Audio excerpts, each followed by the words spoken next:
All right, good evening, everyone. We are ready to start this event. My name is Layla Law-Gisiko. I'm the president of the City Club of New York. Welcome to all of you. We are hosting a session tonight about Penn Station. This is different from the previous events that we have held. The session is really a ask me anything, ask us anything type of session where you have the opportunity to ask us questions. But before we start this meeting, I wanted to introduce the chairman of the City Club of New York, Ken Barwick, who is with us tonight. Thank you, Kent, for being with us. And Kent, I wanted to turn it to you to open up this event. Thank you. Good evening. You know, New York can be a tough town. And right now, Lord knows, our town has plenty of issues.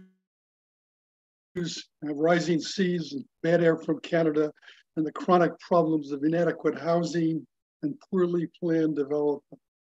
Many cities have these problems, of course, but one thing they don't have is the kind of informed, feisty citizens who keep their eye on local pulse and are prepared to fight.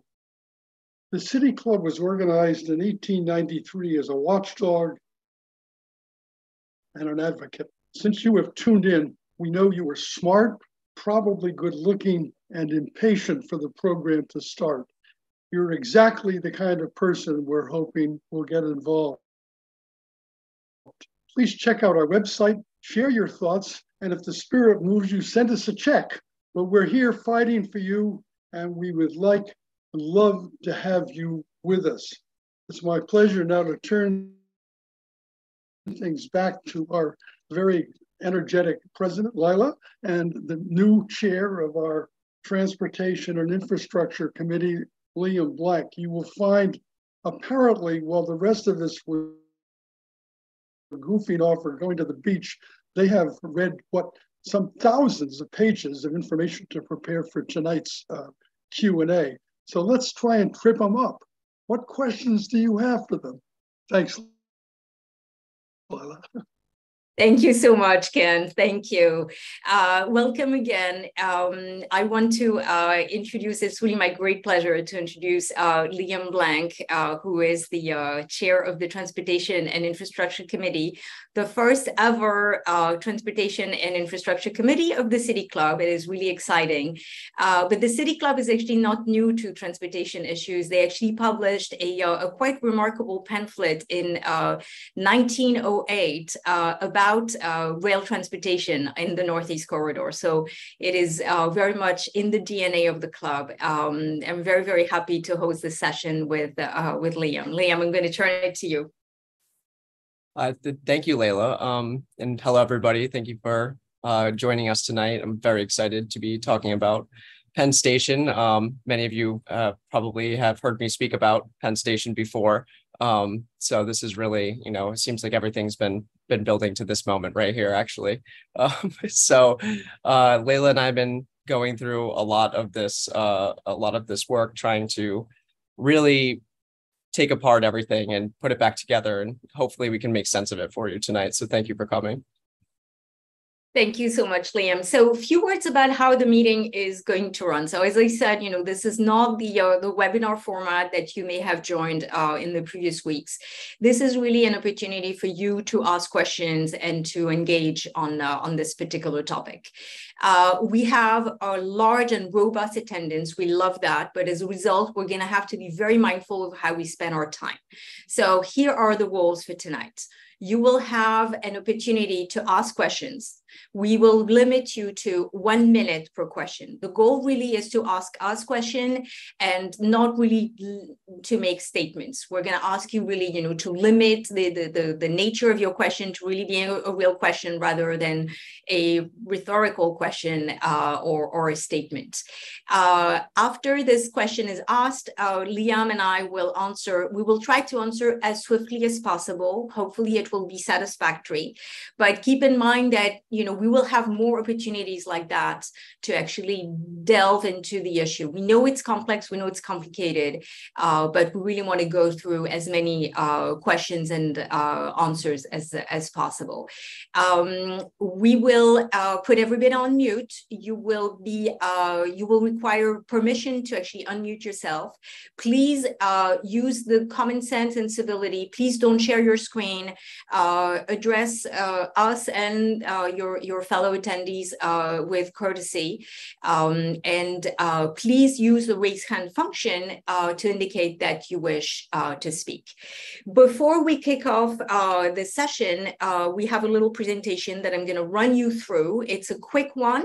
It is factual. It is not meant to be entirely comprehensive, because comprehensive will require hours, years, 10,000 pages of documents, as Kent mentioned. So let's go through that presentation pretty quickly, and then we will kick off the question session. So I am going to share my screen and find the presentation. Here we are. And of course, okay.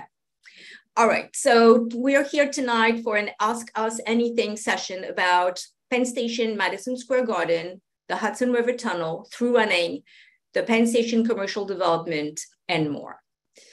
The different projects that we will mention tonight include the Penn Station reconstruction, Penn Station expansion, the general project plan that has been referred as, for its acronym GPP, that refers to the Penn Station commercial towers around Penn Station, Madison Square Garden, the Hudson River Tunnel, the Gateway program, that the Hudson River Tunnel is a part of, but the Gateway program goes way beyond simply the tunnel, although very often one is referred for the other, and through running. So Penn Station reconstruction. The lead agency for the reconstruction, which is the reconstruction of the station itself, the lead agency is the MTA. The partners are Amtrak, New Jersey Transit, the Port Authority, the state of New Jersey, the state of New York, and the US Department of Transportation, as well as the Gateway Development Commission. The approval process for the reconstruction will be the National Environmental Policy Act, also known as NEPA. This is the Federal Environmental Review. The budget, as per the MTA, is $7 billion. The phase that this project is pre-NEPA. It is in design phase, and the environmental review has not started. The consultants associated with this project are FX Collaborative, WSP engineering firm, as well as John McCaslin Partners, architect from the UK. The Penn Station reconstruction, in a few visuals, you have seen those. This is a project, as I said, that is sponsored by the MTA. ASTM reconstruction proposal. The lead agency, there is none. Partners are NON or MSG, as their project that is led by a private company relies on a negotiation with Madison Square Garden for the acquisition of land and property interest. The approval process, if this project moves forward, will be NEPA. The budget for this project is announced at $6 billion as per the private developer. The phase that this project is it's actually not part of any existing formal process. The consultants associated with this project are PAU, led by Vishant Chakrabarty, architect, and HOK engineers. You have seen some of the visuals. It would encompass enclosing and sort of like wrapping the Madison Square Garden within a box. And it would acquire what is known as the Hulu Theater, which is the theater that fronts 8th Avenue. The Penn Station expansion, the lead agency is Amtrak. The approval is NEPA, federal approval. The budget is $12 billion. The The phase that this project is in pre-NEPA. Design and engineering has started. The environmental review has not started yet. The partners are Amtrak, New Jersey Transit, Port Authority, State of New Jersey, State of New York, U.S. Department of Transportation, including FRA, Federal Railroad Administration, and FTA, Federal Transit Administration, as well as the Gateway Development Commission. The consultant is the engineering firm Arup. Penn Station expansion footprint is within this box, this red box with solid lines. It would involve that this is the preferred alternative that we have been told has the favor of Amtrak, the lead agency. It would, if this project were to move forward, it would require the demolition of those buildings located within these yellow boxes enclosed in this red larger box. It would include the construction of 7 tracks to the south of Penn Station that you can see represented in yellow on this map. And another visualization of these additional tracks as an axonomic. The general project plan. The general project plan is a land use and real estate proposal. It's also known as the Pennsylvania Station Area Civic and Land Use Improvement Project. The general project plan lead agency is ESD, the Empire State Development, which is the economic arm of the state of New York. The approval level is the State Environmental Quality Review Act, also known as SECRA. This is the State Environmental Review. The budget is unknown. The phase that the project is in, the project has been approved by ESC directors. It is pending PACB approval. PACB stands for the Public Authorities Control Board, a fairly obscure body that is part of the legislative and budgetary process of the state of New York. The partners for this project are MTA, New York City, the Public Authorities Control Board, and Vornado. The consultants are Effects Collaborative, Ernst & Young. The general project plan on a map, as you can see within those red dotted lines, encompasses 8 development sites that would make up a total of 10 buildings. Most of them are of very, very high density. The total redevelopment would encompass 18 million square feet of development. And that would be 10 million additional developments rights as compared to the current as of right zoning.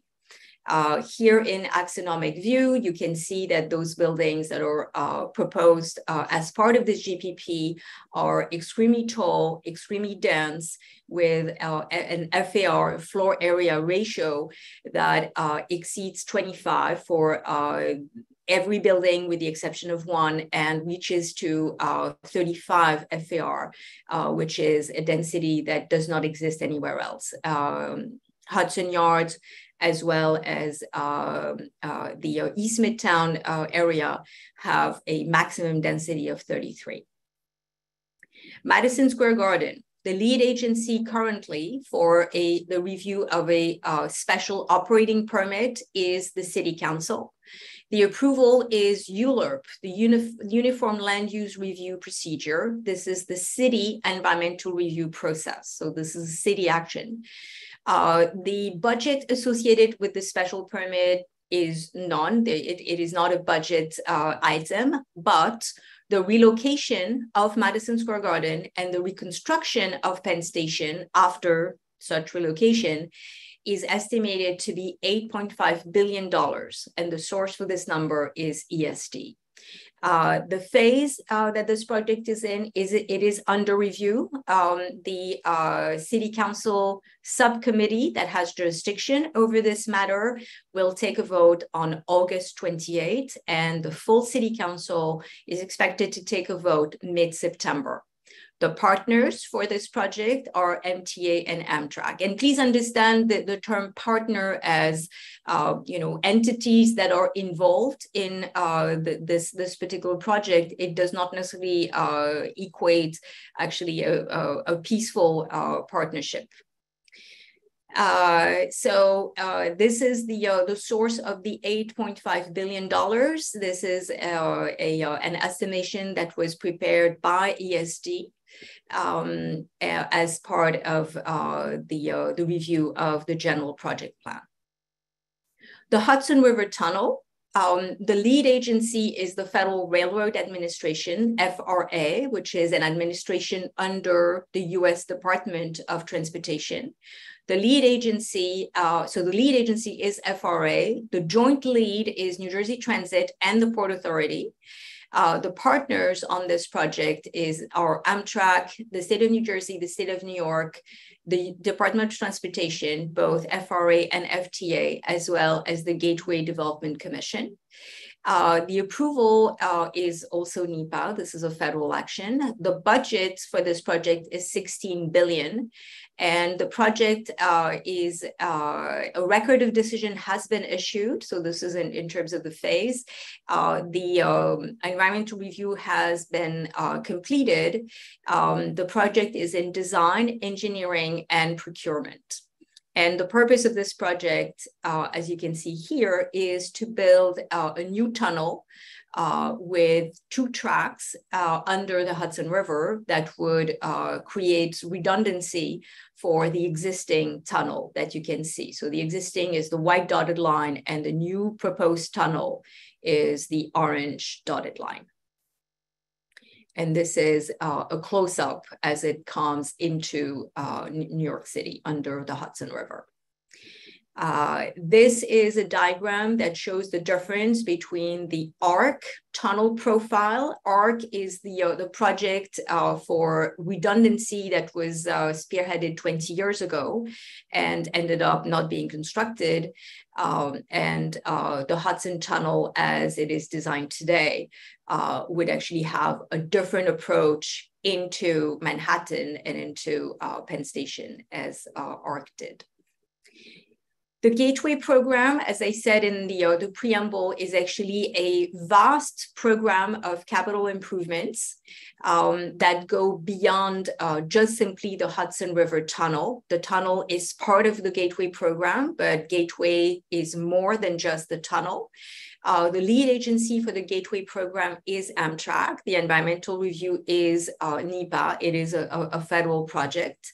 The total budget for all these pieces that are under the Gateway program rises to $40 billion. And the various parts of this program are in design, pre-design, and procurement. This is the map with the description of these various projects. As you can see, there are a number of projects in New Jersey, including the Sawtooth Bridge replacement, the Portal North Bridge and Portal South Bridge that are in New Jersey. And these are the entrances to the new tunnel. There is a New Jersey rail yard for which a location has not yet been identified, and the Secaucus Junction and Bergen Loop, a very important component still in New Jersey that would benefit the Northeast Corridor. Then there is the Hudson Tunnel project that we just discussed. That is a tunnel that, as its name says it all, goes under the Hudson River. And the purpose of this project is to create resiliency and redundancy. And then the Penn Station expansion that we talked about a little bit earlier. The Penn Station reconstruction is not part of the Gateway program. Through running, this is more a modality than really a project at this stage. This is a modality that has been promoted by numerous advocates for actually a very, very long time. We actually find a record of this kind of modality dating back to the 50s. This project currently doesn't have a lead agency. If it were to move forward, this project would be approved as a federal project, so it would have to go through NEPA. The budget for through running, as per the MTA, because it has been evaluated by MTA, is $3 billion, and the phase of this project is in concept. Through running in a diagram, it would require a number of alterations at Penn Station, including the enlargement of platforms to allow for a greater amount of passengers to stand on the platforms and enter and exit trains as they come through Penn Station. Penn Station would no longer be a terminal. And this is the diagram that shows how the movement of passengers would be effectuated through the region. It would basically allow for a one-seat train from Newark, for example, to Sunnyside and Jamaica and beyond, as well as moving from New Jersey into the Bronx and Westchester. And that concludes my little presentation. We have lots of participants, lots of hands up.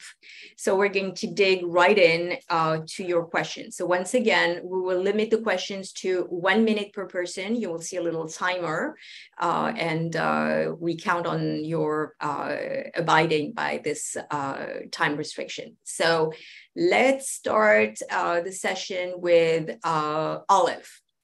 Olive, you are asked to unmute. Hopefully that is going to work.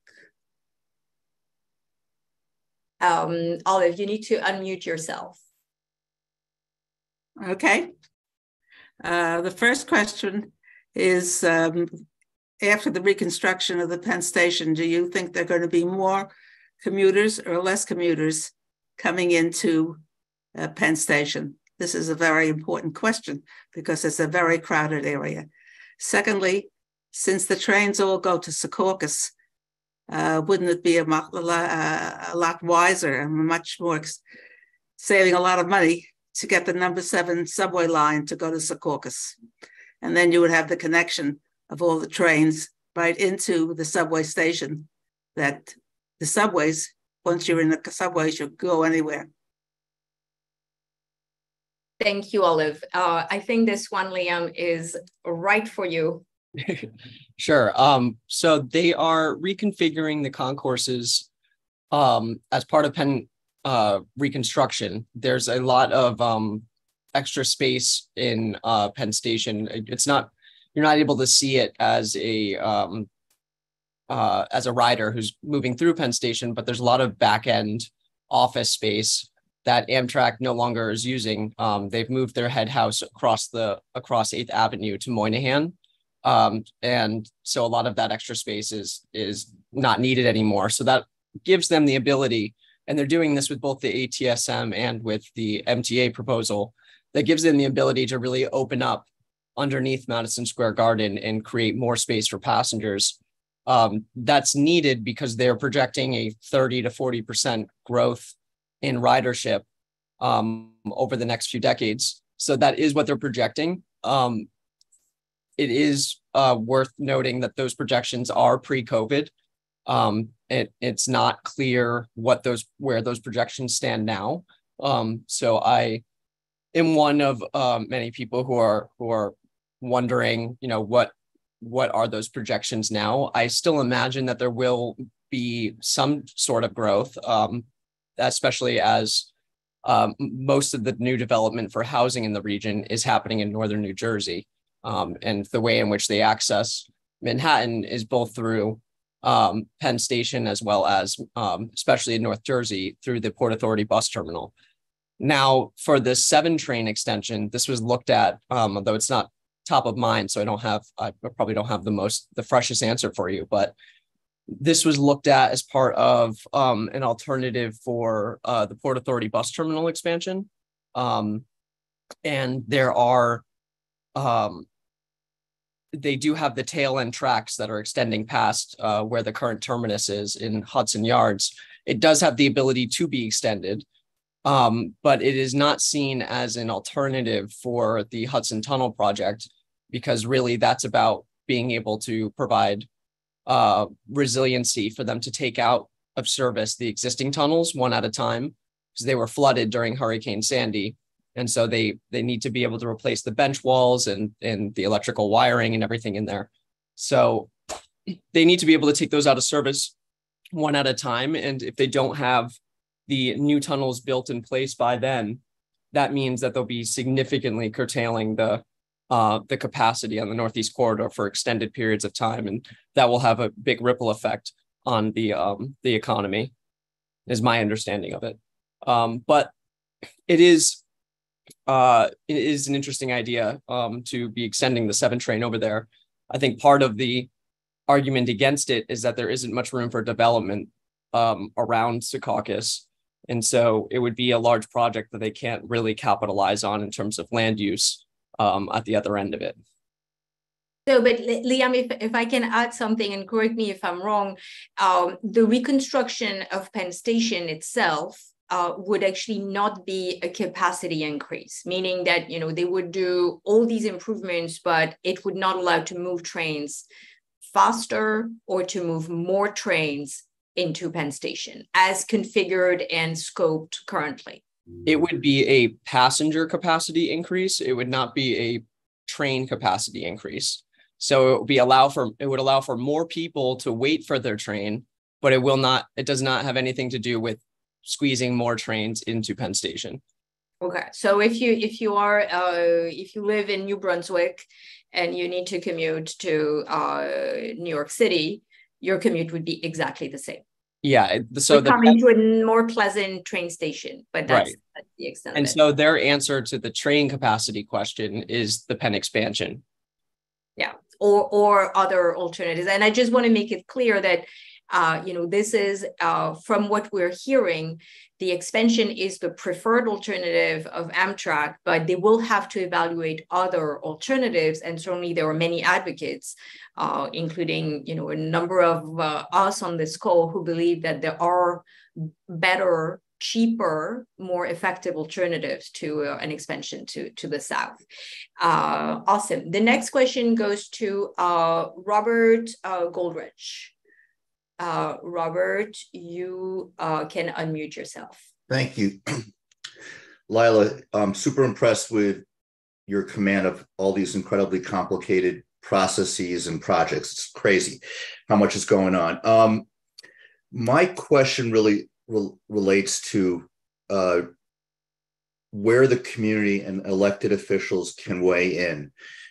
Seems to me like the NEPA and some of the other projects, there isn't a role, or I think there's not a role for community. My question to you is, where there is a role, have you guys been able to weigh in strongly, and are you happy with how it's progressing, or do you have some concerns about that?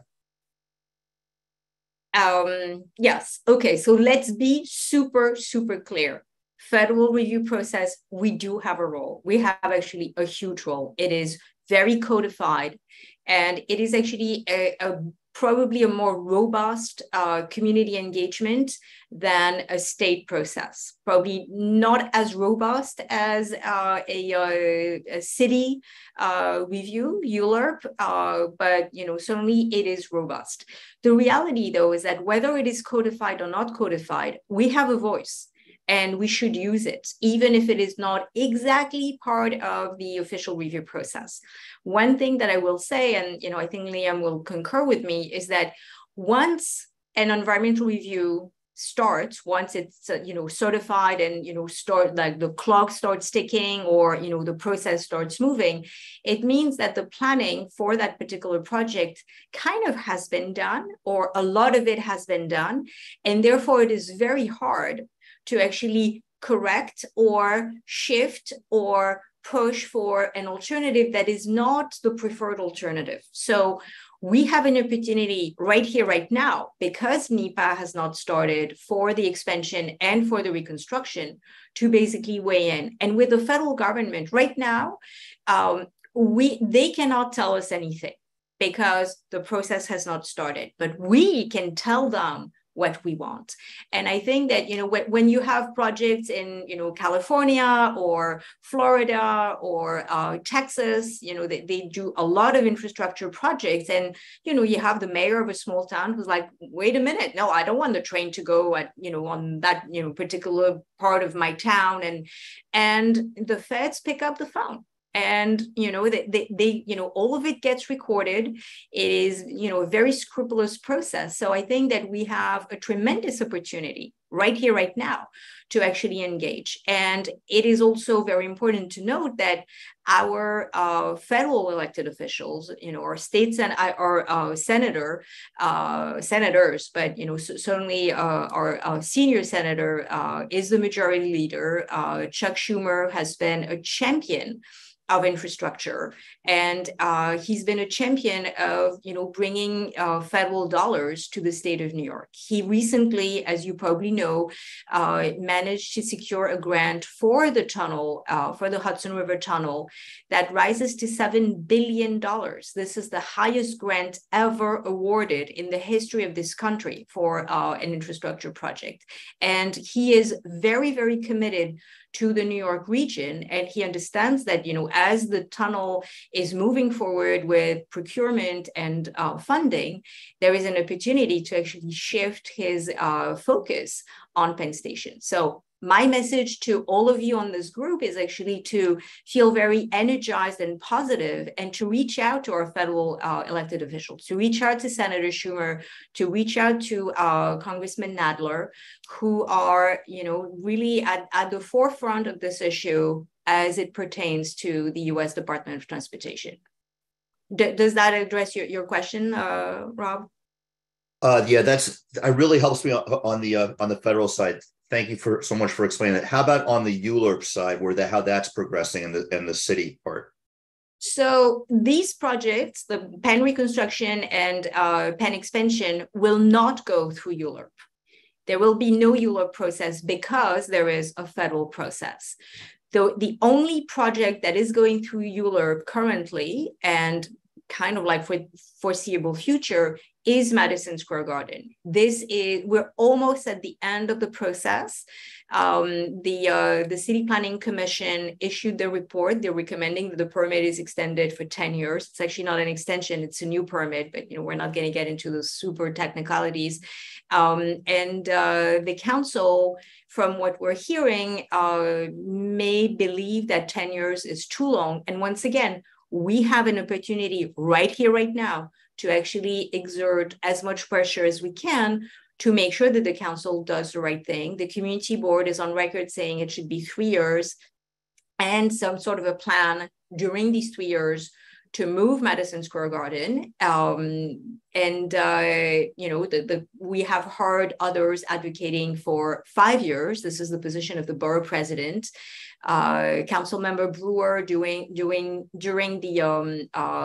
public hearing had a whole line of questioning around 4 years. So, I think it is realistic to imagine that the council is going to issue a permit for a shorter duration than the 10 years. And now is the time, call your council member, call the speaker, call council member Butcher, tell him that, this is what you want the council to do.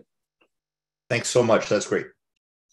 Awesome. The next question goes to Brian Matlin. Brian, you can unmute yourself. Okay. Hi. So I have 4 questions that I'll ask quickly, and you'll answer what you can of them. They're not necessarily interrelated. So just going in the order that I jotted them down, can you speak to what is the rationale for the Penn Station expansion, taking over that block to the south? What is the need they say has to be met by raising all of that existing part of our neighborhood? A second question is, through running, as you said, like single seat from Newark to New Rochelle or what have you, seems to be very much at the heart of a lot of other issues, certainly relocation of Madison Square Garden being very much in there. What is the benefit, not to people who want to go from New Jersey to, north of the city or out to the island, but what's the benefit to New York City itself of through running? You went through a head-spinning recounting of all the projects, and it was not clear to me if any of them were mutually exclusive or if they are all kind of freestanding. So I don't know if there's any way you can speak to that. And then finally and quickly, you threw out a lot of really huge numbers, and in my mind, I just doubled all of them. And I'm just wondering what your opinion is of the accuracy of any of these budget projections. Thank you. Sure. Let me take just one question, and then the rest, I think Liam is really the expert. None of these projects are mutually exclusive, with the exception of ASTM and the MTA reconstruction. But basically, it is two versions of the same scope of work. It is the reconstruction of Penn, and MTA has a plan, ASTM has a different plan, but overall, it's the same. Otherwise, none of them are mutually exclusive. All of it can exist. And then I'm going to turn it to Liam on the rationale for the expansion and the benefit of through running to New York City. Liam. Sure. So the expansion rationale is once they have the new Hudson tunnels built, and then they have refurbished the existing tunnels, they will then at that point have 4 tunnels fully operational, ready to bring in trains from New Jersey. And that allows them to essentially do just that, run more trains between New Jersey and Manhattan and all points east. Amtrak has its own plans right now to expand their own service on the Northeast Corridor. They want to add more Acela service. They also want to add service from Scranton to New York. They want to rehabilitate that line. They also want to add service to Ronkonkoma. So Amtrak's looking at scaling up, not significantly, but they do want to fit more trains into Penn Station. And at the same time, New Jersey Transit is looking to really meet some pent-up demand in northern New Jersey. Right now, the train lines that New Jersey Transit has in Bergen County, Passaic County, they currently do not go to Penn Station directly. They terminate at Hoboken Terminal. At Secaucus Junction, which isn't really a junction, but they pass above each other, or one over the other. The passengers can get off there and transfer to a Northeast Corridor train that goes into Penn Station. The idea with the Gateway program is that in the later phases of the program, after the tunnels have been built, and they're assuming an expansion of Penn Station will be built, it will allow them to do the Secaucus Loop, which will allow those lower level tracks to connect into the upper level tracks, and essentially, for the first time ever, give northern New Jersey a one-seat ride into Penn Station. And that will change the game in terms of the demand on Port Authority Bus Terminal, because right now the Port Authority Bus Terminal is handling all of those people who would otherwise be taking a train into New York City. But right now, they don't have a one-seat ride, and therefore they don't have an efficient ride or a quick one into New York City. So it is about mostly being able to handle all of the added capacity for New Jersey Transit while still leaving room open for Amtrak to be able to scale up their services to an extent in the next few 10 to 20 years. Now, the benefit to New York City for through running is the ability to have an expansion of the region's labor force to more parts of the city beyond Manhattan. So if they build a Sunnyside station, which is currently on the MTA's 20-year needs assessment, so they are looking at building some type of station, though the scale of which is not yet clear, at Sunnyside Yard near Long Island City in Queens.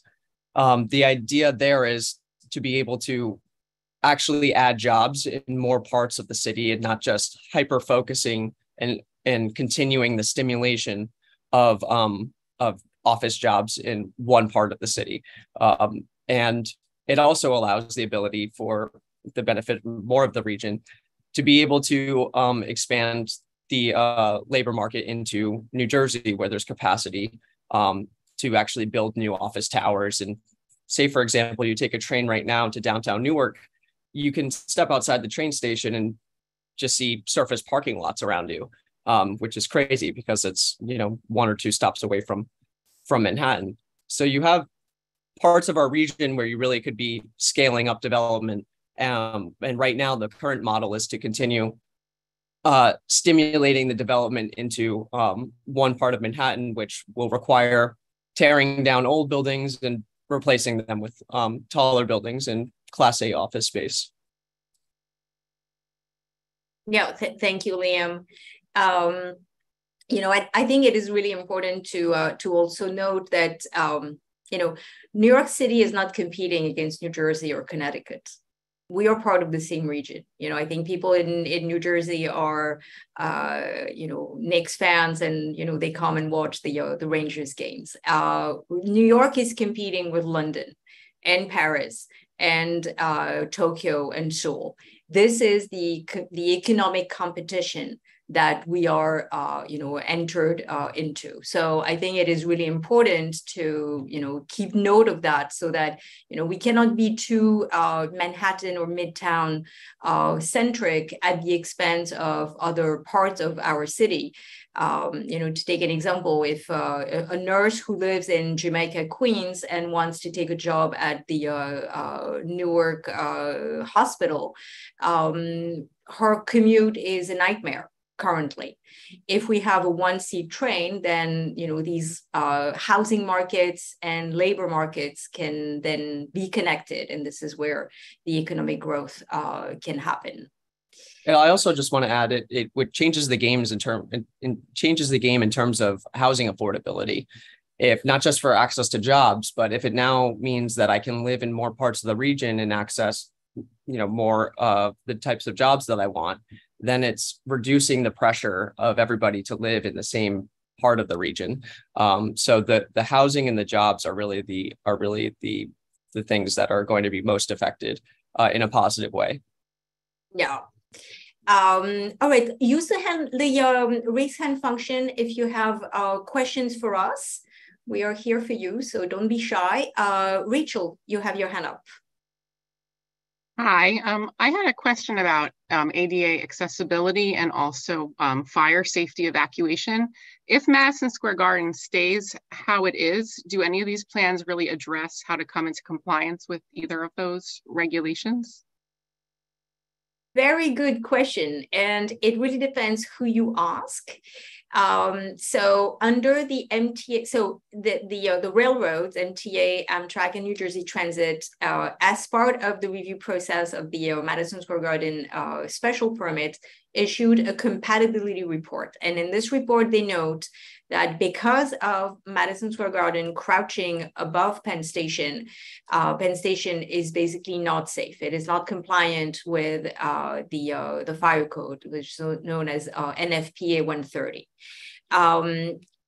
MTA claims that under their design, provided that Madison Square Garden agrees to their conditions, including giving up the taxiway, that would make Penn Station safe and ADA compliant. This question remains open. Some actually believe that it would not, and they have their doubts. And it's for a variety of reasons, you know, because of smoke accumulation, and, you know, the garden crouching over Penn Station basically would not allow for the smoke to evacuate and dissipate fast enough. And it also has to do with the congestion at the platform level, where basically the platforms are so so congested and so cramped, and there's so much stuff on the platforms. There's the columns from MSG, there's the elevators, the escalators, and these are very, very bulky, especially for the platforms that serve the New Jersey Transit trains to the south. Some believe that even the MTA plan would not basically bring the station to compatibility. The ASTM plan is slightly different because it takes over the Hulu Theater, the theater that is located to the western side of the block towards 8th Avenue. And by doing that, they're able to remove a number of columns. And by removing these columns, they make the platforms a little bit more easy to circulate. But once again, not totally clear that it would reach the compliance with fire safety. By removing the theater, though, they are increasing the height, and therefore they have a better chance of actually dissipating the smoke and making sure that the smoke doesn't linger low where it's the most nauseous. So the jury is still out. MTA and ASTM are telling us, yes, our plans will do exactly that. Others have expressed skepticism. Can I add something here? Both of the plans are addressing ADA and safety issues at the concourse level, but so long as the platforms are not widened, they will remain unsafe for simultaneous boarding and alighting, and therefore they will remain not ADA compliant in the sense that they are not wide enough to be able to handle the same way that people board the subway, wait at the platform, train pulls in and you get in and people get out. Neither of those plans are addressing anything at the actual platform level, and therefore the station will remain operationally pretty much the same as it is today. As you see in Moynihan, it's a nice new station, but it's the same issue of they call the track, a line tails around the concourse, and everybody's trying to funnel down a narrow staircase to get down to a narrow platform. So that will remain regardless of how beautiful the head house is. Yeah, which is, that's really one of the big pluses of through running, is that through running basically addresses this issue. And, I don't know, Liam, if you want to get into a little bit more details of, how, it is totally counterintuitive, but basically with through running, you are eliminating one track and you're basically building over so that you have wider platforms. But Liam, do you want to touch on that? The efficiency of through running is so great in the sense, the theory goes, the efficiency of through running is so great that it essentially allows you to double your capacity by using half of the tracks that currently exist at Penn Station. So it seems counterintuitive, but essentially you're able to run trains through so efficiently that you can take the space up that's currently occupied by half of the tracks and essentially double the width of the platforms. Having the platforms be that wide then allows people to wait at the platform level instead of having to crowd everybody up at the concourse and have your track called and etc. So the time savings that you get from not having to unload the train completely first, wait for the platform to be cleared, have the track number called, then everybody file down, being able to run it like the subway is run today essentially allows you to do it on far fewer tracks. And that's essentially how that works. And this is done in Paris and London. So it's not really theoretical. It's we know it works. And there are places right now where you can literally go and they handle even more capacity than what's being looked at with Penn Station on something like 4 tracks. Yeah. All right, you can use the raise hand function to indicate that you have questions. We have a lot of people on the call and I don't see any hands up. I don't know that New Yorkers are shy. We got a couple. Now I see some hands going up. Okay, the next question goes to Bailey Simon. You can unmute yourself. Firstly, I want to say thank you for hosting this meeting. I have 2 questions. I hope that's okay. My first question, I'm not completely familiar with, the process of like federal expenditures or anything like that, but I was wondering if there's any amount of the budget that gets allocated towards any citizens or any companies or anything like that that may be displaced by the southern development and the southern expansion of Penn Station. That was my first question. And then my second one was, is there, or what is the expected period, if there is one, of the commuters that might be impacted or delayed during the construction period where the development of either the through running trains or the expansion of the platforms? And how much time do you think the commuters will be impacted by that? Yeah, I'll take the first question. So depending on who ends up doing the condemnation and the use of eminent domain, the fate of residents, whether they're tenants or owners of a condo or a building, will be different. So if it is done by the federal government, this is where they get the least amount of protection. They basically get a lump sum to relocate, and this is it. For businesses, let's say, a restaurant or a dentist that has, pretty, substantial investment, for a restaurant, they need a kitchen, a stove, all sorts of really costly equipment. There is a one-time relocation fee, which I believe is $9,000. Don't quote me on the number, but it is a pitiful amount given the size of those investments. And it's a one-time thing, no assistance of any sort. So what this whole plan is doing is that, it is creating a zombie neighborhood, because we don't really know when these projects are going to move forward.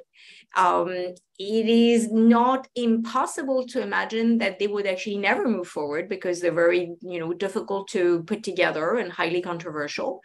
And at the same time, what it does is basically telling residents and the business community, don't move in, because, who knows, you may be evicted tomorrow or in 5 years. And why would you open a new restaurant if your kitchen is going to be ripped off, and in exchange for your massive investment, you're going to get $9,000. So it has a very, very deleterious effect on the district, both for residents and for businesses and for retail. It is really creating, a zombie district because of this, looming zombie half for life, half dead plan in the district. And your second question was on through running and the impact to commuters. Liam, do you want to take this one? Sure. Thank you for your question. It ultimately, all of these plans together ultimately rely on the commitment of a lot of different people, but ultimately the governor of New York has to see this as a priority, because the governor effectively controls the MTA, the governor of New Jersey, because that's who's controlling New Jersey Transit, and the president of the United States, because that's who appoints most of Amtrak's leadership. So if those three individuals are not on the same page about any part of this project, it can really make the whole thing fall back into the Gordian knot that it is. And we can be left in limbo, and these problems will continue to persist. So that being said, it is clear. There's a lot that's unclear about how this is going to move forward. So also that means that the timeline in which passengers will be affected is also not clear. The reason why they are one of the reasons why they are opting for the expansion versus doing through running, because they will often say that touching the tracks and platforms in the existing Penn without affecting the daily operations, because they see that as a red line. So they don't want to be reducing capacity at any point in time while this major reconstruction is going on or expansion is going on. So they see the benefit of building the expansion as adding the capacity without a huge impact on the daily operations of Penn Station. Now, there are groups such as Rethink NYC, which have put together a phased approach to through running that they believe, and they have, you know, engineers who have looked at this, and so it's not out of nowhere, but they believe it can be done without huge adverse impact to commuters in the existing footprint of the station, by basically taking one track out at a time and modifying each platform and doing it in a very phased, careful approach. And that's most likely the way that it would have to be done. There will be some inevitable impact to commuters, I think, regardless of which approach is taken. And, you know, as long as it's all about the communications plan that goes with this, if people understand what benefits are coming to them, then I think ultimately, you know, people are willing to like take the minor inconvenience in the meantime, as long as they are actually getting a benefit at the end. The problem is that when people get hugely impacted and they don't see any big benefit coming to them, that's when you really start to, you know, get together a lot of people who are going to be opposing these plans. And actually, for the record, and Liam, once again, correct me if I'm wrong, but I think that currently platform number 7 is under construction and is not being used. Right. Oh. And then Summer of Hell. Like it never happens. Yeah, there was the Summer of Hell where they took, you know, which turned out to not be the Summer of Hell at all, where they took several tracks out of service, and they do these things all the time. So it's not really open heart surgery. I mean, just don't let anybody tell you that it is. Yes, it's hard, but we've done hard things before. We've sent people to the moon. So I think we can touch Penn Station. And we've also demolished the original Penn Station without interrupting traffic at all, and rebuilding MSG, which was a huge mistake. Don't get me wrong. I'm not saying that, you know, this is something that we should repeat, but, you know, we have been able to do massive interventions on this super block. Great. The next question goes to Barbara Blair. Barbara. Hi, thank you. First of all, thank you so much for this really interesting discussion. I have 3 questions. One is about through running, which I didn't exactly understand, because through running, at the end of the day, you end up in Secaucus, or you end up, you know, in Sunnyside or somewhere. And the train has to come back. But I guess the idea is you're not sharing tracks to come back.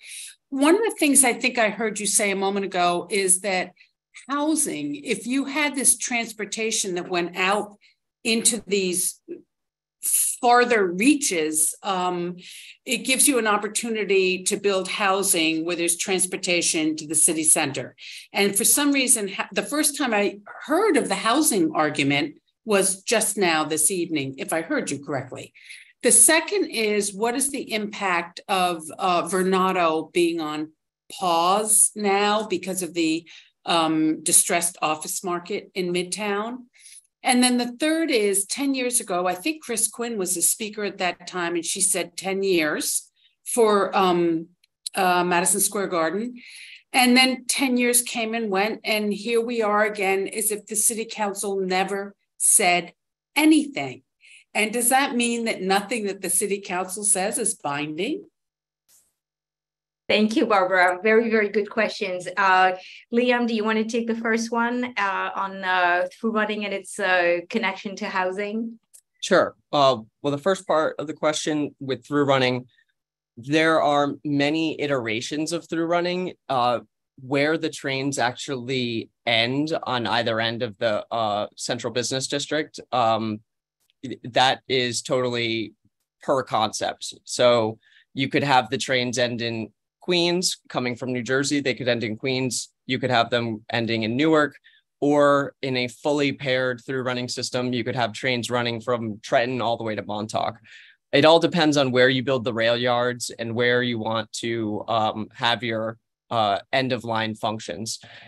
Really, the idea with through running is to not have your end of line functions in the central business district, because that's where you have to change the crews, clean the trains, and that's where they sit on the tracks and ultimately weigh down the capacity of the station. You want to be doing those things in parts of the region where you have room to be doing those things, to be able to build out tracks and to have, and you don't have a whole mass of people that you're dealing with at the same time. The housing argument, yes, I agree. It's not one that is emphasized enough. And thank you for making the point of that tonight. But yes, if you have all of a sudden downtown Newark, if I have the same access to the entire region's labor force that you currently have right now in Midtown Manhattan, then that means that I could live in Queens and work in downtown Newark, and that commute would make sense, and it would be just as convenient as it is today to get to Midtown. And vice versa. I could live in Newark and take a job in Long Island City. And what you're doing is you're changing the game in terms of the single seat rides and making it very clear that, you know, it's not a Manhattan-centric region anymore. We aren't a Manhattan-centric region. There are already parts of the region that, you know, really need this development. Like Newark would really like to have, you know, more stimulation in its downtown. And, you know, there are other parts of the region, Midtown, was saying, okay, we have a lot of development here already. I would like my home to not be knocked down. My building is actually not dilapidated. We don't need a even larger tower where we are right now. So it's about, you know, really having smart growth and guiding the development in a very thoughtful way. Yeah. Okay. So Barbara, your questions next are about the so the GPP and the impact to Vornado, or the impact of Vornado on the GPP. Let me take this one. So you know, Vornado has issued a number of statements mostly during their earnings calls to the investors, in which the chairman of Vornado has stated that he has no intention of doing ground up development, which means that, you know, they own some of the land, not all of it, but, you know, they're the majority landowner. Right now, they have no plan to do anything. This is exactly what is creating, you know, what has been labeled as a zombie GPP. You know, basically the GPP is kind of dead because there's no, you know, intention to use this upzoning that is baked into the plan. But at the same time, it is, you know, so it's not alive, but it's not dead. So, you know, if Vornado feels that, you know, the market conditions are changing, they may decide to use it at a later time. So what does it do for our district? It basically freezes any other economic development, because everybody else, you know, tenants, owners who are not in Vornado own buildings, and even for Vornado properties, you know, no one is going to really be interested in renting space in the building that is located at, you know, the corner of, you know, like 34 and 7th Avenue, I believe they own this building. You know, no one is going to be particularly interested in signing a long-term lease, making an investment, making a commitment to the district. Hotel Pennsylvania is tragically almost razed to the ground. It is our understanding that it will not be razed to the ground because there is so much train and rail infrastructure underneath the building, but at a fairly shallow level, that they cannot raise to the ground, because then they would expose this infrastructure to the elements, which obviously we don't want to do that. So we're going to have a fairly low structure. We've been told it's going to be a 3-foot structure. There's been talks of repurposing this 3-foot structure. I don't know what you can do. You know, I mean, having a hobbit farm, maybe. And we're going to be, you know, creating additional blight, because an unused, very, very large space is a huge problem. So I think that, you know, this is an area of concern, and this is something that, you know, hopefully can be negotiated so that, you know, some sort of a use, like realistic use, can be found and negotiated. The thing that is important to understand is that although the governor 2 or 3 weeks ago announced that she was decoupling the GPP from Penn Station, we actually heard this morning, there was actually a court hearing because the GPP is actually going through litigation, that the lawyers for ESD stated, and I'm actually going to read you, because, you know, I was at the hearing this morning, I'm going to read you what they said. So the attorney for ESD said the idea that the plan is abandoned is completely untrue. The project is not being abandoned. Some sites will be developed. It is a plan that is designed to be built over time. Nothing has changed. So, the governor said everything has changed. She actually kind of repeated it today at a event that she spoke publicly with the New York Building Congress. But, lawyers in the courtroom are saying nothing has changed. So I think we can expect, very unfortunately, that, this plan is going to continue to linger. And I think it is a very detrimental and deleterious plan to the current condition of the neighborhood. And then your last question is, indeed, Speaker Quinn 10 years ago said, MSG, you get 10 years and that's it. So this is where we get into the technicality, but indeed, the permit that MSG is currently operating under cannot be renewed. So what we are contemplating right now, or that is in the review process, is not a renewal, but it is a new permit. Now, can you introduce a new permit that is exactly the same as the old permit? Isn't that the exact definition of renewal? Well, it will be maybe up to a judge to make this determination if there's a lawsuit. Right now, we're not hearing that there is any talks of a lawsuit. So, it is moving forward, but it is not a renewal. It is a new permit. Now, when the city council says something, is it binding? Yes, it is. But it is important to remember that 10 years ago, it was binding in the sense that, the MSG was going to get 10 years, but all the conditions that had been part of the recommendation of the City Planning Commission were actually vacated for some obscure reason that, has some rationale, but in the end it was very unfortunate. So we are in this situation where a new special permit is currently under review. It will likely be granted. I don't think anyone believes that the permit will not be granted. The term of the permit is really what is under consideration. And then very clearly, this permit, although it's going to be for a limited time, it is not in perpetuity, will possibly be renewed. And which is why I think it is really important for all of us to remain very focused and make sure that, whatever the term is, whether it's, 3, 5, or 10, that we don't go back to, our lives and ignore MSG, but really, remain focused and make sure that, we come to a permanent and sustainable solution. All right, the next question goes to John West. John. There are a number of versions of through running. One of them involves adding a pair of tracks between Penn Station and Grand Central.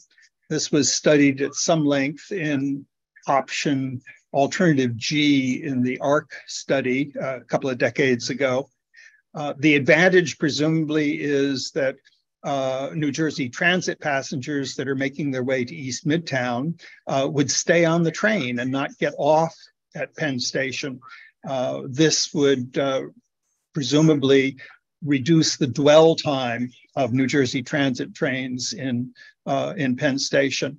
Perhaps Liam could speak briefly to the advantages and disadvantages of a track connection and through running between Penn Station and Grand Central.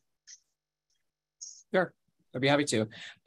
So that is another excellent version of through running that has been looked at for a number of years, at least comprehensively looked at. I guess George Haikalis might debate how comprehensive it was looked at, but it was looked at as part of the ARC tunnel, which Layla had mentioned in her presentation earlier, which would have been new tunnels that predated the Hudson Tunnel project. New tunnels that would have gone under and terminated at the Macy's basement north of Penn Station.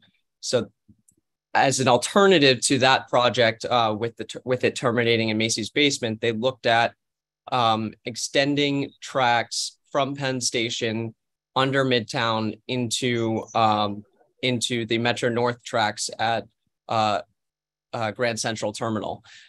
The issue that I'm aware of with it is the tunnel clearances with running New Jersey Transit's double-decker trains, which most of their rolling stock is moving toward, to be able to handle the to be able to handle the passenger capacity that they need now.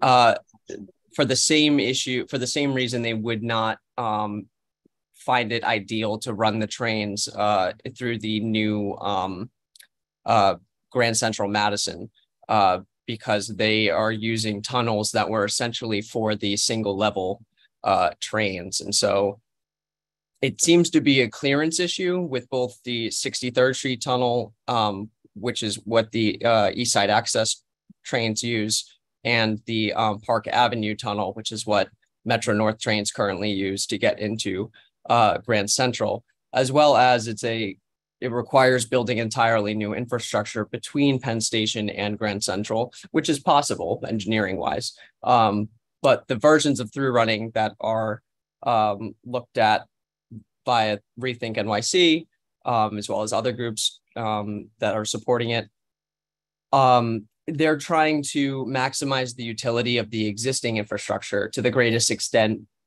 without having to build entirely new infrastructure. That is my understanding of the Grand Central Penn connection.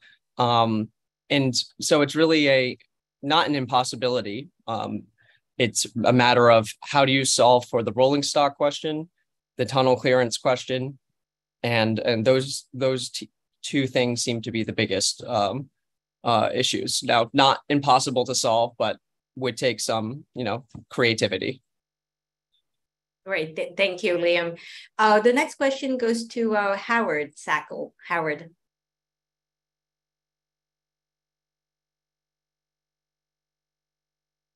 Okay, thank you.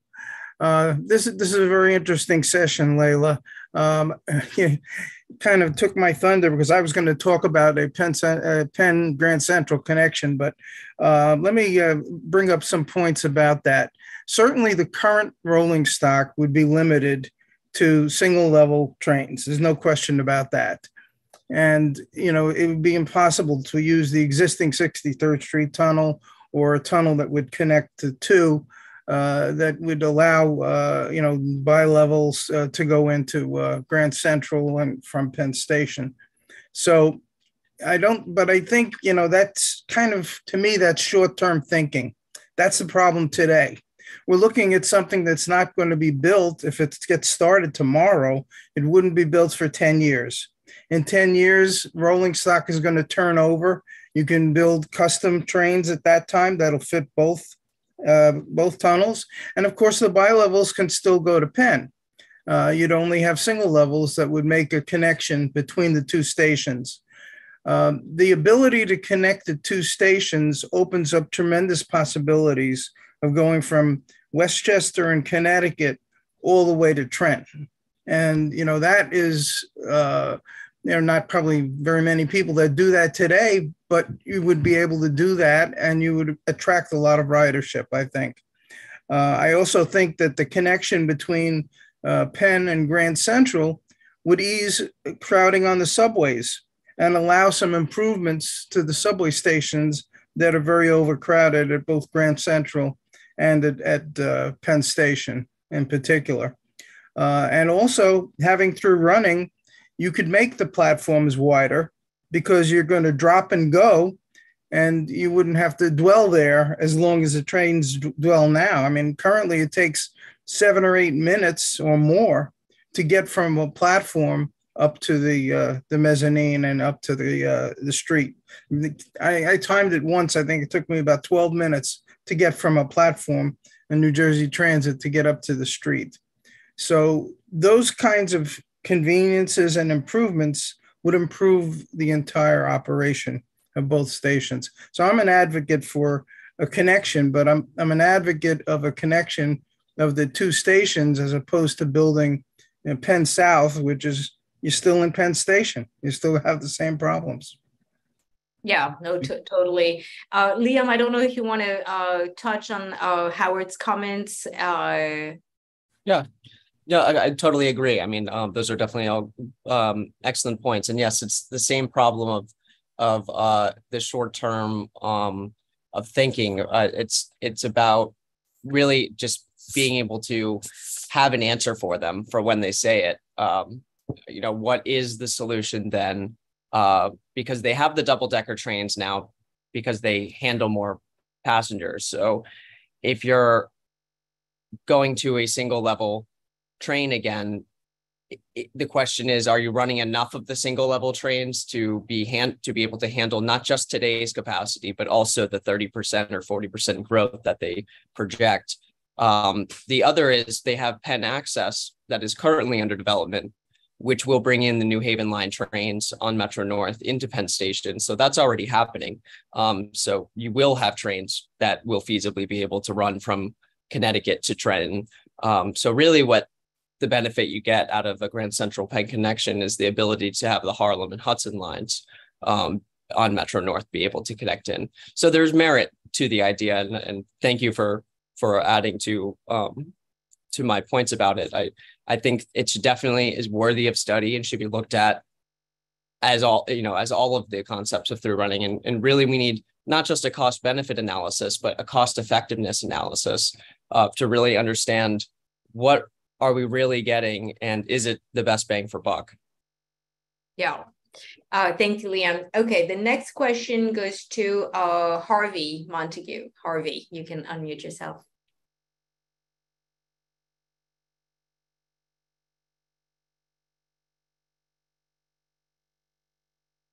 You need to unmute yourself. Yes. Thank you, Layla. Thank you, Layla, and the City Club and Lamb for a very comprehensive presentation, and I'm learning more every day. I have two questions. One has to do with the regional issue. What is going to be the, federal policy about new technology with trains and high-speed trains, even LEV trains?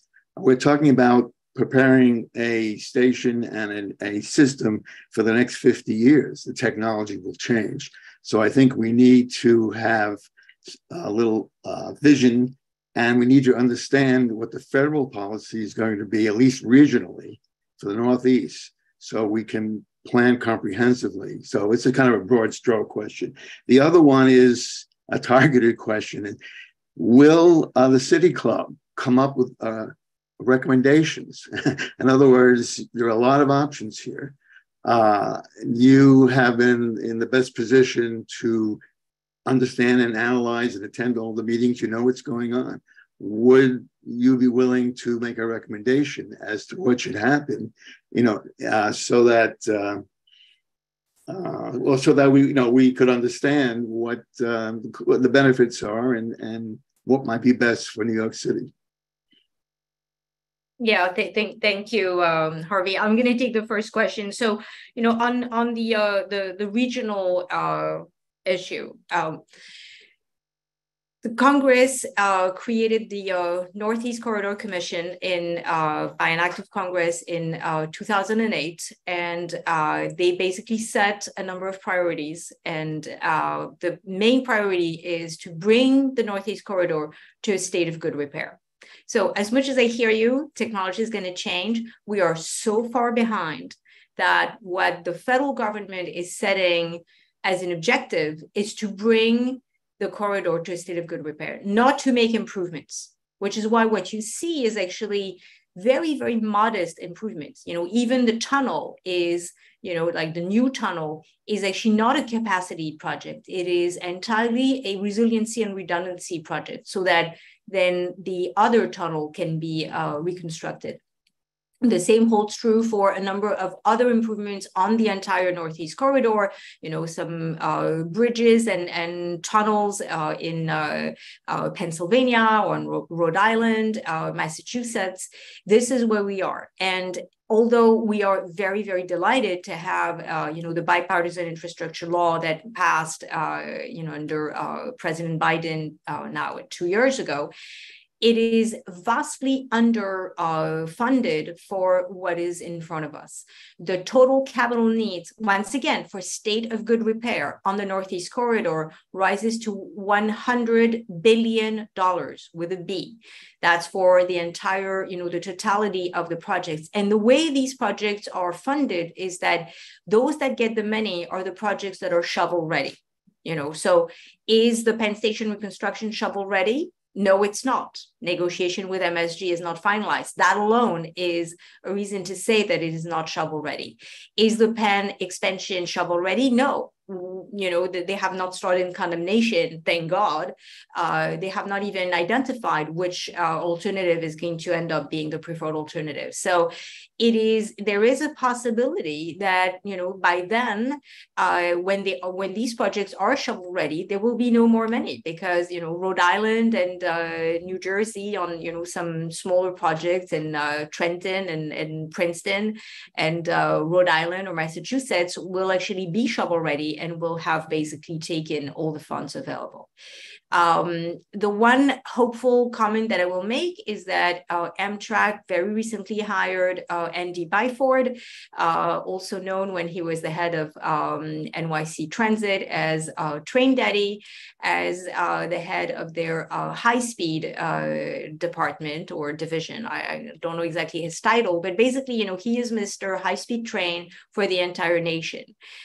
This is very encouraging. He is a person of the highest integrity. He, once after he left the MTA, he actually moved back to his native England and he launched the Elizabeth line, which, is an absolute miracle, wonder of transit improvement in England. So, this makes me certainly hopeful that, maybe we're going to get something good. But at the same time, the amount of work that needs to happen on the Northeast Corridor, in terms of planning infrastructure is absolutely daunting. Your other question on what the City Club is going to do, maybe I'm going to pass this one to Liam.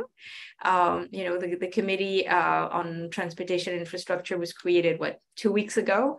And a lot of work in front of us and in the very capable hands of Liam. Liam, do you want to tell us a little bit what you have in mind for the committee?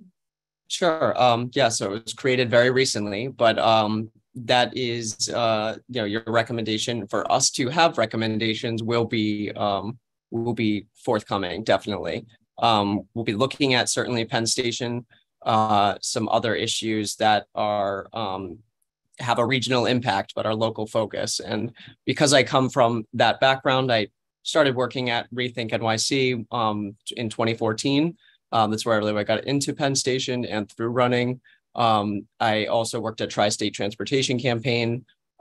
So my focus has been regional, but a lot of the projects that I've looked at have been within the 5 boroughs. So now working with City Club, I look forward to putting together a team of experts from disparate backgrounds and who are really going to help me make this a really strong committee. And Layla's been great to work with. So I'm very excited and definitely, hopefully can get back to the 1908 tradition of putting together some transit recommendations for everybody. Yeah, and the one thing I will add, Harvey, is that the City Club is known for being an organization that is really an advocate, unafraid to speak. This is actually part of our DNA, really, and I think the entire board of the City Club is very much energized and focused to doing exactly that. So Liam testified last week at the city council on Madison Square Garden. We submitted testimony. John West, who is the chair of the Urban Design Committee, submitted written testimony at the City Planning Commission. So, we are going to continue to do all that good work. Little plug here, we are a volunteer organization, so all of us here on this call are unpaid for all the work that we do. We do accept contributions. They are fully tax deductible to the extent of permissible by law. So I really invite and urge you to go to our website. You can also send checks, but you just hit the donate button on our website, make a contribution so that we can continue to run these good programs and continue to do the good work that we're doing. The next question goes to Gail Davis. Hi, Layla, thank you so much for organizing this and making this presentation. I've been following this, but the details and the level of sophistication is much more than I had imagined. I have two questions. The first is I hadn't really realized that there were 5 or 6 separate plans of development and, ways to deal with this rather than dealing with Penn Station and the increase in transit function and capacity as a whole. And I'm just thinking why this was developed in the way it was. And it seems to me that maybe it was a way to divide and conquer rather than, having anybody think about the thing as a whole, separating it into all these different plans. And so that's the first kind of comment, sort of question that I had. And my second one was, is there any person in which you may have already spoken about in response to Harvey's question in the U.S. government transportation department who is a point person or a coordinator of all these plans, and why isn't the U.S. government not more concerned with fulfilling the functions and the high-level capacity of transit rather than what it might look like and the cosmetic part of the transit and rebuilding Penn Station? So those are the two questions that I have. Yeah, very, very good questions and spot on questions. So yes, there are 5 or 6 plans. They are entirely segmented. This is actually cause for, part of the litigation on the GPP, the General Project Plan. The plaintiffs and the attorneys for the plaintiffs make the case that it is segmented and it shouldn't. Why is it segmented? There for a variety of reasons. I think that culturally, very unfortunately, certainly in this part of the country, but I think it is true for the entire country, agencies are very siloed.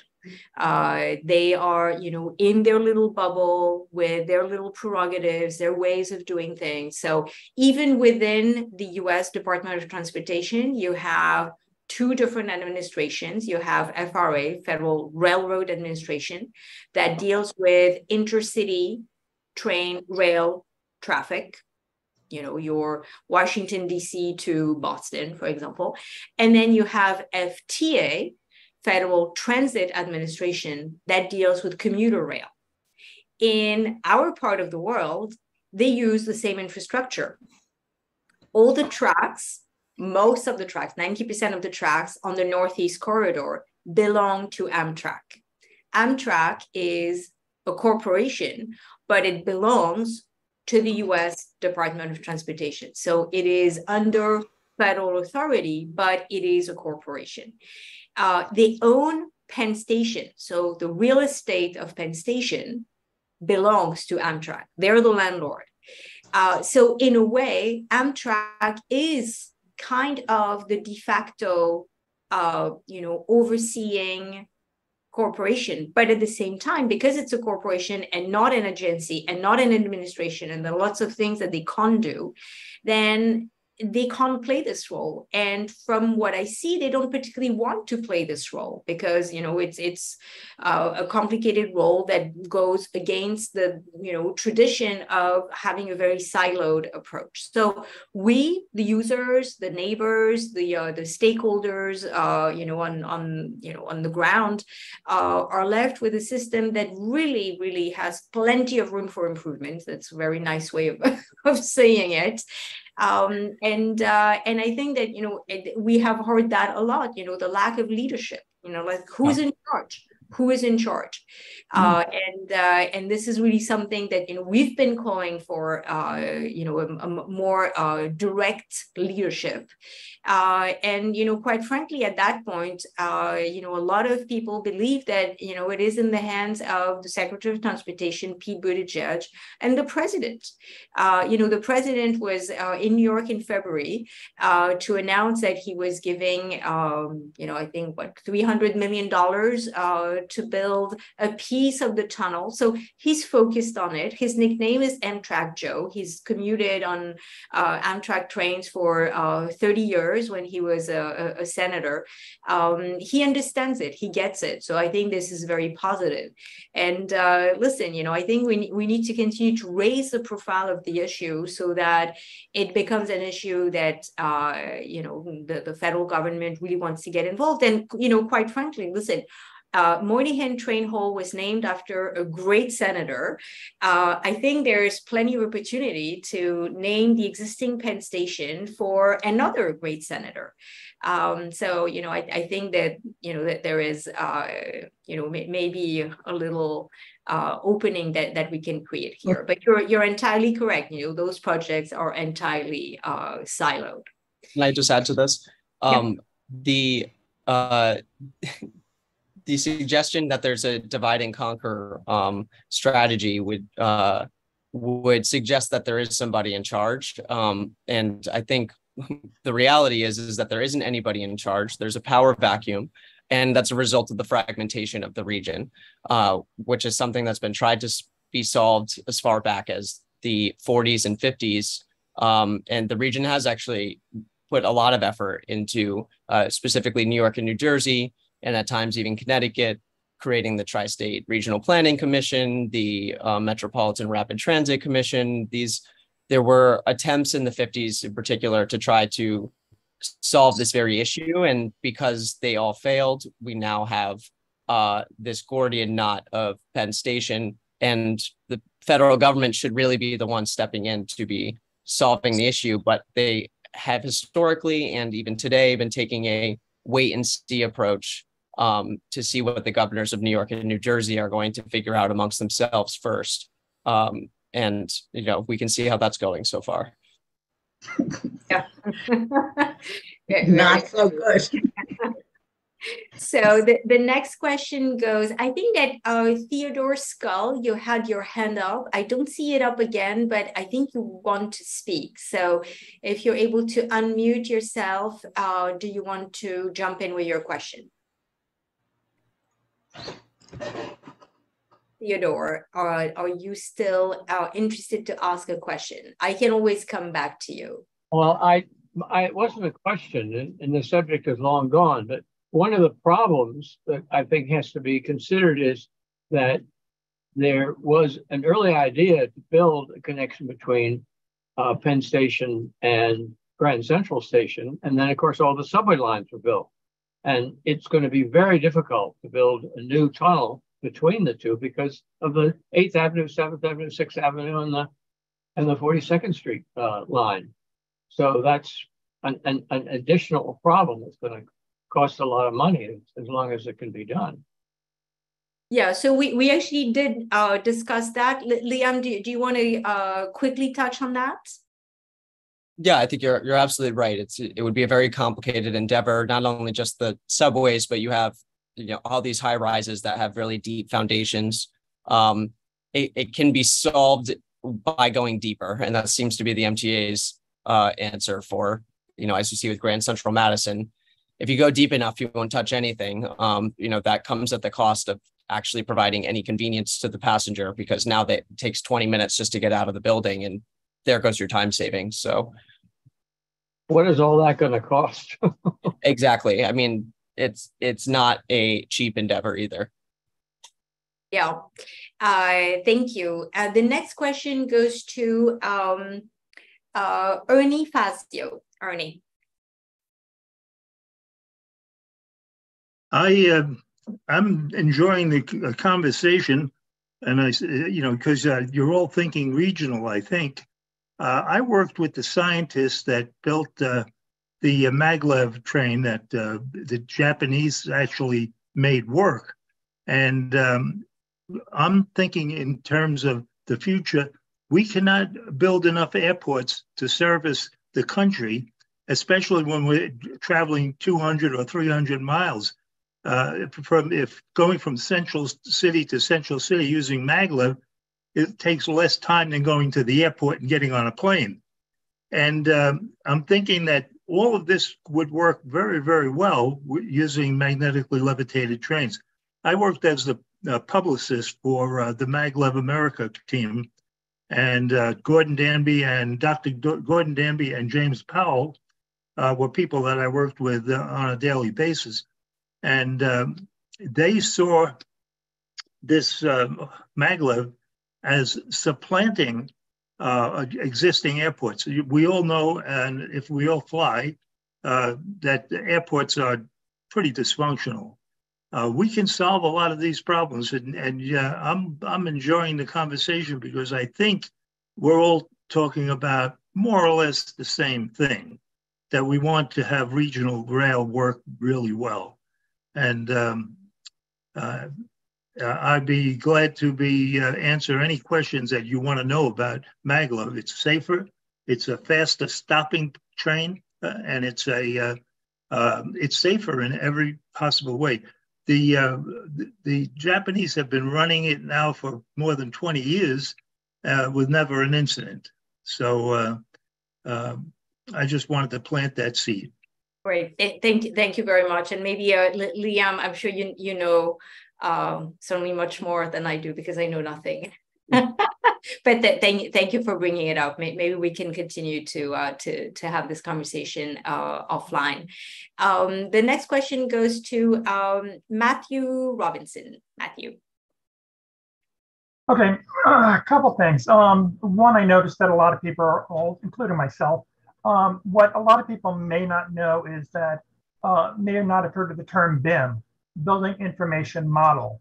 What you design today, you couldn't do 20 years ago. You might not even be able to do 5 years ago. That's why the buildings themselves today look so futuristic.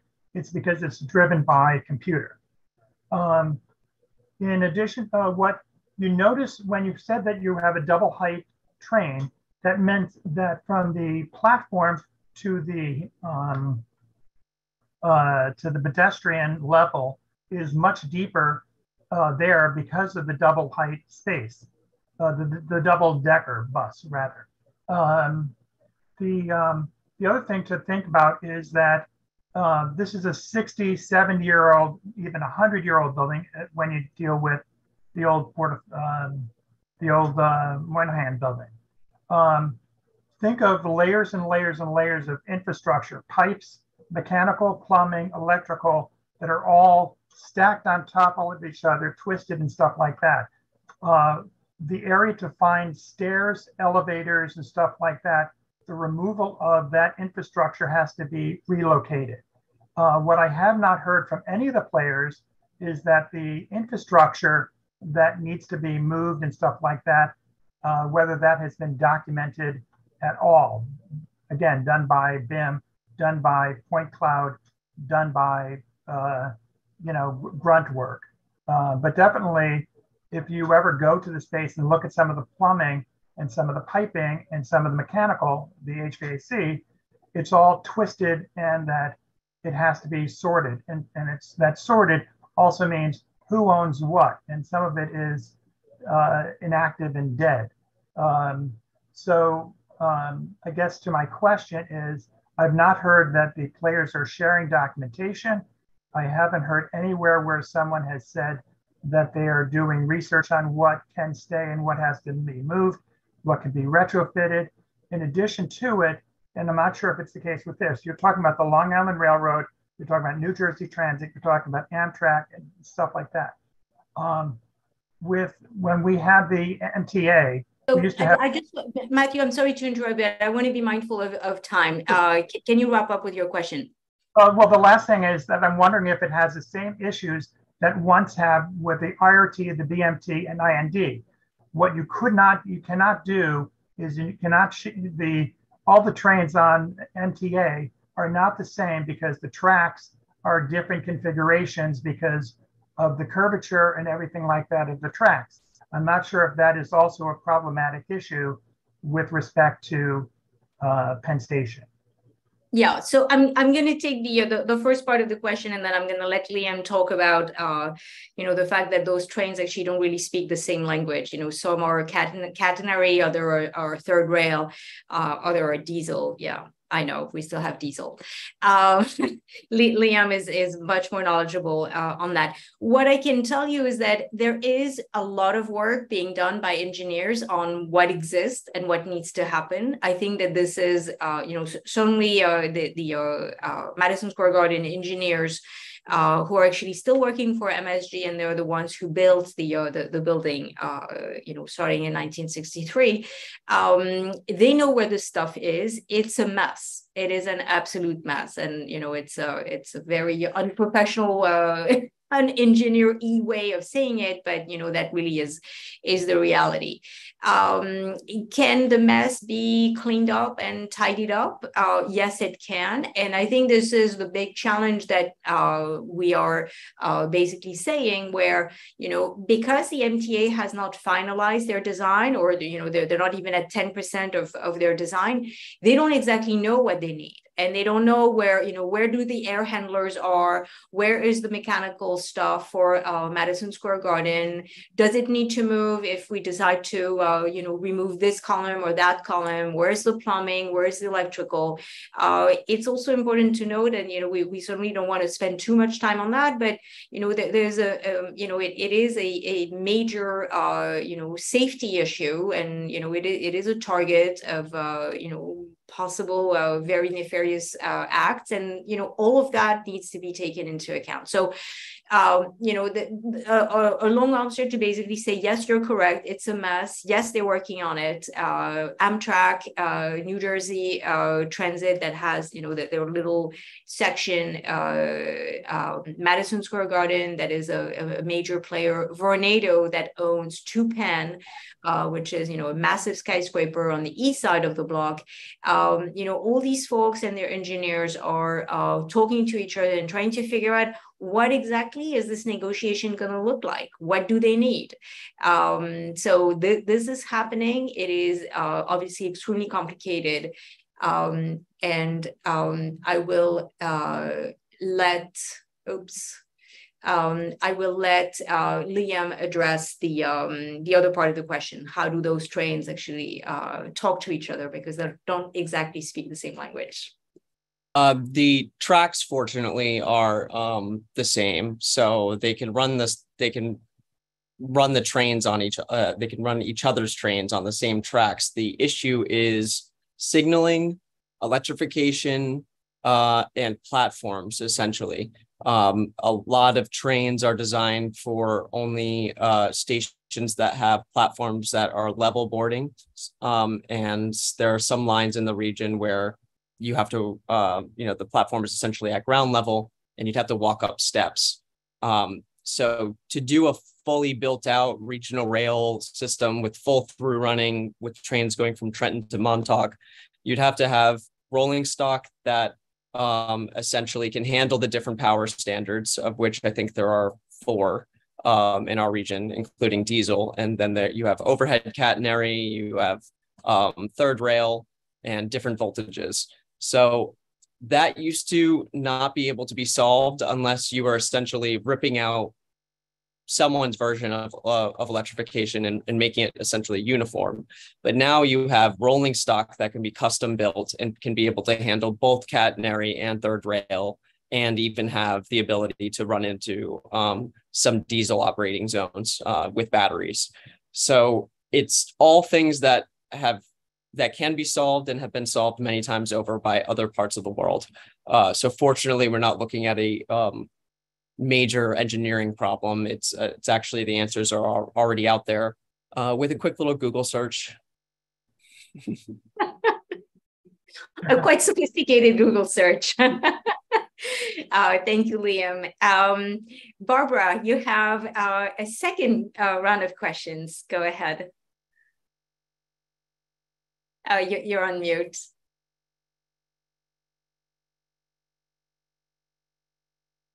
Barbara, do you have another question? Oh, no. Okay, good.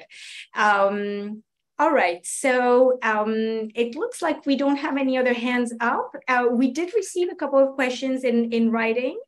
Lots of them have been addressed tonight, but there's a couple that haven't. One actually has to do with the unused air rights above Madison Square Garden.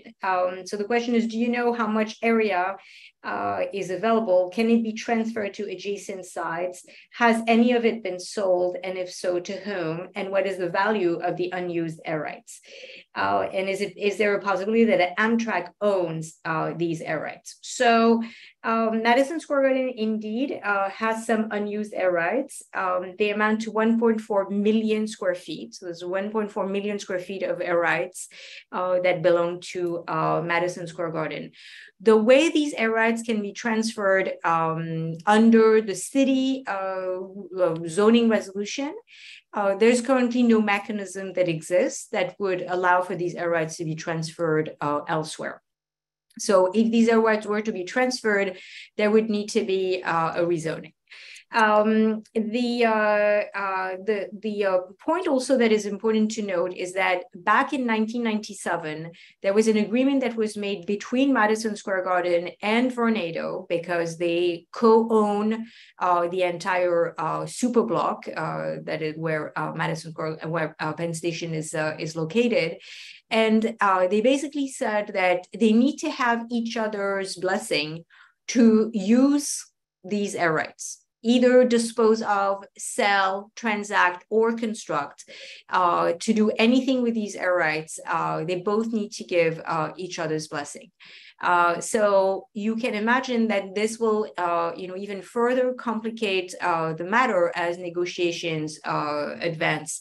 Certainly in the case of Madison Square of ASTM, the private company that is proposing a reconstruction plan of Penn Station, they would need to use air rights because they're proposing to build additional built environment around MSG. So it remains to be seen what would happen. In the deck that I presented, there is actually the valuation of the air rights. I would be happy to go back to that and give an exact number. But air rights are really valued based on their ability to be transferred. If they cannot be transferred, then they are not considered to have any value. If they can be transferred, then they are valued at the value of the receiving side, meaning where the air rights would end up being built.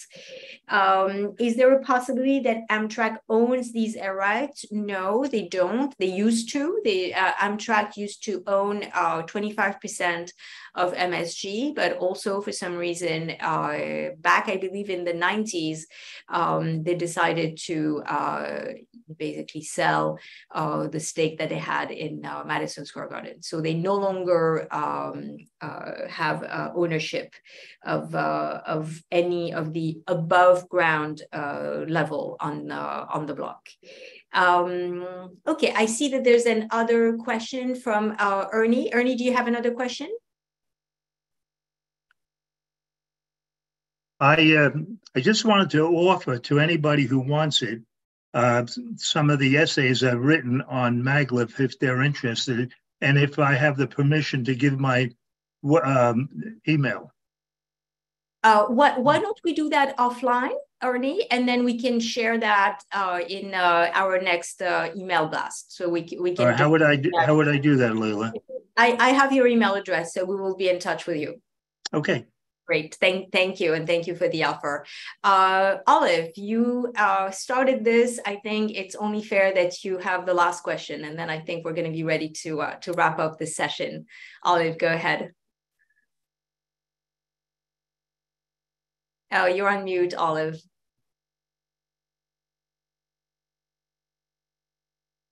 Okay, Olive, you have your hand up. Do you have an additional question?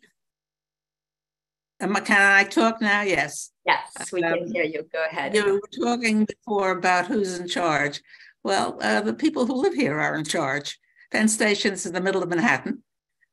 We have to make sure that we're not so overcrowded that we can't live here anymore. And that should be one of our major concerns. The city club here is in the city.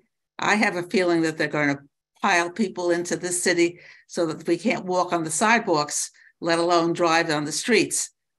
I haven't heard a word about global warming, rising sea levels, environmental issues. What do we think this is going to be like in a few years? Are we building something that's going to be, we're flooded out? Nobody's thinking about that, and I'm worried.